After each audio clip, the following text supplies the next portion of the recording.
inkosazana ithi nzwakazi ngabantu banwele zinhle.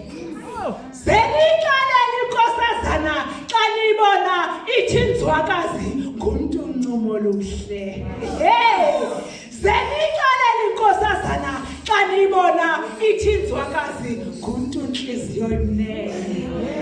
Senixalela inkosazana uPrincess D ithi nzwakazi ngumuntu ubuchopho uchubekileyo.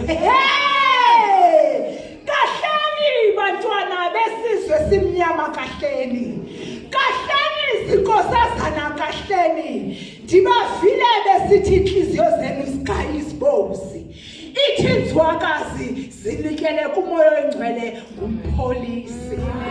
Ndibavile besithi balala beqamele ngenyembezi. Ithi nzwakazi zamkelela uKristu konke kukhona kuKristu.